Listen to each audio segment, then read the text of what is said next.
What's up guys, Lucky Locks here. Welcome back to another prediction video. This is going to be for LFA 122, Johnson versus Mota for the 125 pound flyweight championship of LFA. And this is a really good card. I'm really looking forward to this one and I'm excited to just get right into the breakdown. So without any further preamble, let's get right into the fights. The first fight on the main card is Jeremiah Curtright versus Sarek Shields at 170 pounds.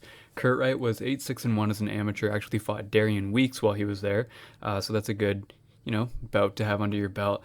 He loses his first two pro fights. The second one was to Ben Bennett. It's a pretty tough fight. We obviously have seen Ben Bennett on LFA not too long ago. Curtright has now won 4 of his last 4 straight, 4 knockouts, and he's training at St. Charles MMA. I believe that's a good gym. I think he's going to want this fight on the feet. I believe he is the superior striker here. He will want to be careful with the kicks so as to not have them caught and get taken down. 2 pro losses have come by submission. Seen him struggle against really good grapplers. Really going to need that takedown defense in this fight, in my opinion. He's not super fast, but does seem pretty big. Hits hard. Obviously does have that KO power, as he's demonstrated to us time and time again. Sarek Shields, on the other hand, was 5-1 as an amateur. Debuted as a pro last year. Won a unanimous decision over a fellow debutant. His one amateur loss was Josh Quinlan, so that's not too bad. That's another really good name. His striking is not all that great. It's still very raw. Will not want to stay standing in this fight, in my opinion, but he does have really good wrestling. He has really strong hips, and that will be his path to victory in this fight if he does win, I believe. He needs to get the fight down. Good transitions on the ground. He passes guard. He lands damage. He's a powerful grappler, big guy. His hips are really powerful in the wrestling. So I'm going to pick Shields to win here. He opened as a minus 400 favorite, which I believe was way too wide. Now he's down to about minus 240. Still a little bit too much for me to feel comfortable on in this one. If you got Curtright at plus 300, I think that was a really good bet. Plus 190 now for Curtright. I'd like to see a bit more value there if I was going to play it. Kind of seems like a striker versus grappler matchup though, and I'm going to lean towards the grappler in Sarek Shields, but I'm not going to be playing this fight. Next up, we're going to see Dan Moriarty and Jett at 130 pound catchweight. Both these guys had fights fall out this month in different promotions, so they're pairing up tonight to fight at a 130 pound catchweight. Moriarty is the more natural flyweight of the two. Has 1 pro win, came on the prelims of LFA 114. He had a 6-0 amateur career, so that's now 7 straight wins. He hasn't been beaten yet in his MMA career. He's a much more measured and precise striker on the feet compared to Jett, in my opinion. He is also a southpaw. He's very strong in the grappling exchanges, good knees in the clinch, seen some good offensive wrestling, some heavy ground and pound, some really good top control, and we saw him have a ton of success there in his pro debut and throughout his amateur career. He has good movement, he's quick, he's a good athlete, explosive at 125 pounds, very strong at 125 pounds, and we'll see what he looks like at 130 against a guy who I think might be a little bit bigger. I'm not really sure what his cardio looks like. Picked up some decision wins as an amateur, so he's been the distance before, but we don't really have too much to go off there. I'm not really sure what his chin is like either, but he is a well-built guy, and he doesn't really look like he's chinny. Obviously, that doesn't really mean too much, but you got to go off what you have available. Jett, on the other hand, 2-1 as a professional, was 4-2 as an amateur with 4 round 1 finishes. He was submitted in both of those amateur losses, and he debuts as a pro last year at 125 pounds, loses a decision. 2 months later, he fights at 155, wins via submission in round 1. Looked like the bigger guy at 155 in that fight, but I don't believe that he was fighting a natural 155 pounder in that one. And then 2 months, or 2.5 months after that, he fights at 135 and wins via knockout in round 1. So he has some feints on the feet that he uses, usually looking to grapple, but sometimes can get really wild on the feet. He's also a good wrestler, might have a bit of size here, having fought at higher weight classes before, but we'll really have to wait and see what these guys look like at weigh-ins. Shell also has some good takedowns, some outside trips that I've seen. He's aggressive on the ground, has some ground and pound, likes to pass guard. Have seen him have some trouble with some other good wrestlers, however. Seen some really good reversals and sweeps to get out of trouble, but this, is all happening at a lower level. He's pretty quick. He has some explosive movements. He's another very powerful guy, grappling especially. He looks strong. He does have power in his hands. If he lands, it's going to it's going to land hard. I think that he probably will be a little bit bigger than Moriarty here, but I'm not really sure. I think I'm still going to pick Moriarty. He just looks to be the more polished fighter. Not sure if he's going to cover this minus 400 price tag. I won't be betting him in this one.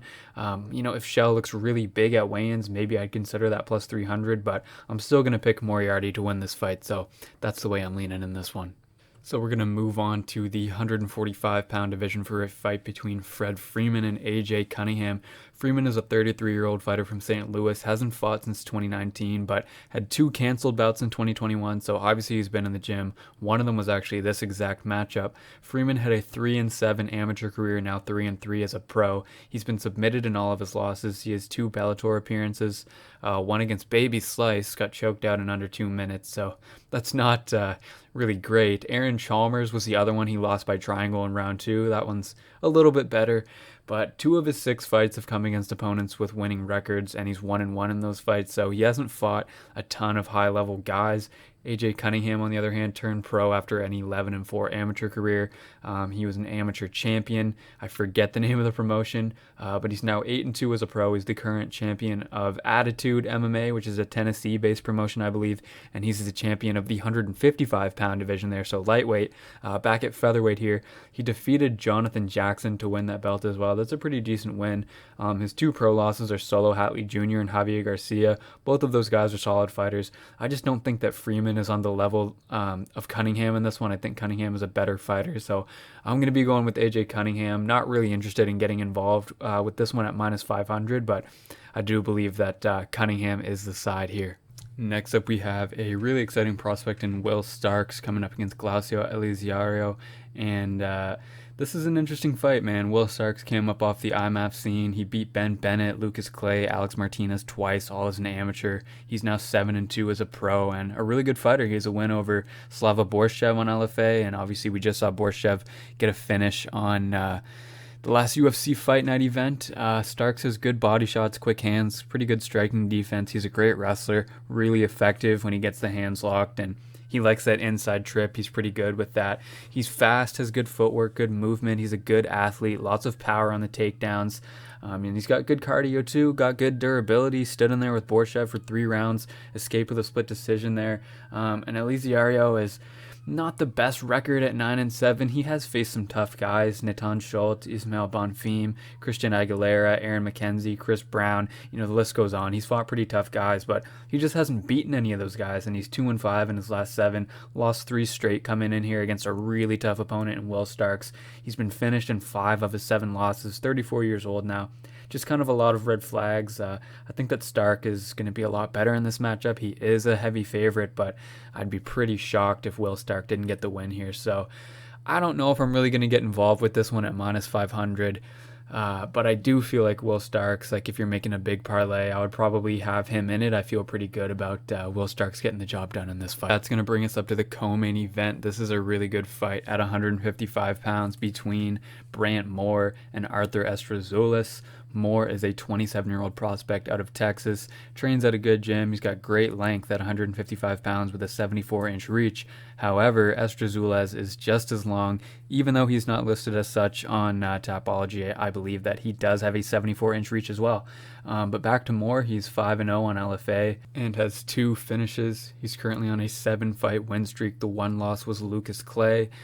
He has 5 finishes. All of them were submissions. He's not really a fan of the high guard with the striking, has his hands low at times, has really long arms, which helps him in the striking arena, and he's not a bad striker by any means, but that's not his best strength in the cage. Obviously, he's a very good grappler. He's a submission threat. He's going to want to grapple. He always does. He has good takedowns. Not a guy you really want to engage in that department with. He's got great top control. Doesn't really have too much in the way of ground and pound. I would like to see some more of that from him going forward just as he continues to develop, but he moves well in the cage. Not the most powerful striker out there, but has some pretty good power on the takedowns, has the cardio to work a wrestling and grappling heavy game plan for the full 15 minutes.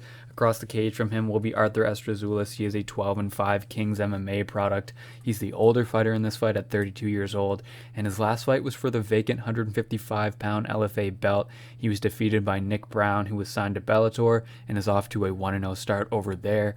Estrazulas has fought on Bellator himself. He's fought on PFL. He's fought on ACB over in Russia. He is making his 4th LFA appearance here. 2-1 in the promotion with 2 submissions, 83% finish rate in his 12 wins, 8 submissions, 2 knockouts, 6-3 since 2015. The losses were Giagos on RFA, who's in the UFC now, a split decision to Thiago Tavares on PFL, that's a UFC veteran, and then Nick Brown for the LFA championship last fight, who obviously I mentioned is in Bellator now. I believe that Estrazulas has had the tougher strength of schedule of the two. I believe he is the more aggressive striker, has a good Muay Thai background, hard low kicks, goes to them often. Those would be good to implement against Moore. He has some good combinations, will go body head, mix it up, good knees in the Muay Thai clinch. Lots of submissions. He's a very dangerous grappler. He's a black belt. Pretty good defensive wrestling. That's going to need to be A1 in this fight. I feel like at some point, though, he will be taken down. Against Brant Moore, it's pretty hard not to, but Estrazulas isn't necessarily an easy guy to hold down. I believe that Estrazulas will be the more powerful fighter on the feet. He's durable. He's in good shape. He just went 5 rounds in his last fight. But I'm still going to pick Brant Moore here. He opened minus 350 and then got steamed to minus 500. That's way too wide against a solid opponent in Estrazulas. And I was thinking about playing Estrazulas at plus 375 because that was just a kind of crazy line, to be honest. But now Moore is minus 215. A lot of money came in on the other side. I think Estrazulas' best moments will be early in the fight. Once Moore gets the wrestling going, I just see him being able to win 2 out of the 3 rounds in this one, so I'm gonna go with Brant Moore here, but I'm not really sure if I'm gonna get involved on this one either, just because I feel like Estrazulas is getting a little bit overlooked, but at the same time, Moore is a really solid prospect. He's 9-1, and if he gets that wrestling going, I see him being able to sustain that and get 2 out of these 3 rounds here, so I'm going to pick Brant Moore to get the win in this fight. Alright, so now we're at the main event of this card, and this is a really good fight between Charles Johnson and Carlos Mota for the Flyweight Championship. Charles Johnson, representing Tiger Muay Thai and Murcielago MMA, on a 3-fight win streak after losing to Brandon Royval 3 years ago, was doing some boxing after the Royval loss, some training, and then came back to MMA in 2021 with 3 wins after he had been over in Thailand. And he submitted Carly Pangilinan on LFA 100. On LFA 110, he won a split decision over Yuma Horiyuchi to claim the interim 125-pound belt. He defended the interim title at LFA 114, where he finished João Camilo in the second round. And this fight will be for the proper Flyweight Championship, I believe, now that Altamirano has been picked up by the UFC on Contender Series. I believe that Johnson is now just the straight-up champion, no interim anymore, which I believe is more than fair. And he's a great fighter, but he's just been known to start slow sometimes, take rounds off in certain fights, but he seems to have addressed that. After watching his latest performance, he came out looking a lot sharper and a lot more locked in right from the start than in a couple of his other performances. He's a great striker, really good footwork, good feints, really fast hand speed, good low kicks, good teep kicks up the middle, sharp combinations. He's serviceable in the grappling as well. He has 4 submissions on his resume. Offensive jiu-jitsu game has looked pretty good, and his defensive wrestling is also pretty decent. He's pretty tall at flyweight at 5'9", which helps him a lot in those exchanges, I believe, and he's also not the easiest guy to hold down. He's very quick in the cage, he's very fast, not insane power, but like I said, he is pretty big at flyweight, and he packs a punch. He has 3 KO, TKO wins. And he's in good shape. We know he can go 5 rounds. Carlos Mota is an undefeated Brazilian prospect. He was supposed to get a title shot against Victor Altamirano for the vacant belt, and they were actually supposed to fight before that just as a regular bout on an LFA card, and that was canceled as well. So Altamirano ends up fighting Nate Smith instead and wins the belt there, then went on to the Contender Series. So Mota is just now getting his title shot against Charles Johnson. Mota is making his 3rd LFA appearance here. He scored a round 1 body kick TKO on LFA 79 and then appeared on the LFA 112 card in Brazil and won a decision at a catchweight, basically featherweight bout. I mean, I think the catchweight was like 142 or 143, maybe it even was straight up 145, I'm not sure, but he has some power at 125. He's a good boxer, he's very aggressive. Sometimes he can be a little bit too aggressive, some naked kicks, sometimes kind of swings for the fences a little bit, can be a little bit open, and I think a guy like Charles Johnson will be able to tag him with counters when that happens. He can be open, be a little bit hittable, but he does stay right in your face. I think Mota is going to be the more aggressive guy coming forward and pressuring. I see Johnson kind of evading the big shots, landing counters. I can also see Mota swinging for the fences and rocking Charles Johnson at some point potentially here. Mota is a BJJ black belt. We've seen him have success on the ground and in the scrambles. I can see him being more powerful in the grappling and wrestling. Maybe he'll look to implement some of that against Johnson. Mota's takedown defense looks solid. I doubt Johnson is going to be the one to chase takedowns whatsoever in this one unless he gets rocked really bad or something. Mota is also pretty quick, a little more explosive in his movements. Both fighters will be mobile. Both fighters will be fast. I see Mota being on the front foot early and Johnson kind of being the one backing up and staying on the outside early on. Mota has pretty big power at 125. However, he only does have 2 finishes on his resume. Mota is durable. He's big. He has a solid base. Not sure that I can see him getting finished in this fight. Definitely not in the first 3 rounds. He's carrying more muscle, could get worn down over 5 rounds. I don't believe that Mota has ever had a 5-rounder before, but Mota is going to be really confident coming in here. I know he is thinking he's going to come in here and probably get a knockout. That's the mindset that he needs to have coming in. But I'm going to pick Charles Johnson here. I capped them around like minus 185, minus 190. So I don't think minus 170 is a bad number. Not tremendous value, but I still think there is a bit to be had there. So I did play Charles Johnson at minus 170. I see him countering the big strikes of Mota, being the fresher fighter in the championship rounds. I really like the fact that this is a 5-rounder. Mota, I think, will be most dangerous in the first 2 rounds, and I believe that the tide is going to start to shift to Johnson after that point. So I'm going to go with Charles Johnson to secure another win, and I feel like if he wins here, it's only a matter of time before we see him at the next level, and I feel like you could probably say the same thing about Carlos Mota if he gets the win here as well. So that's going to do it for my LFA 122 predictions, guys. Thank you very much for tuning in. As always, best of luck if you choose to bet, and I'll catch you on the next one.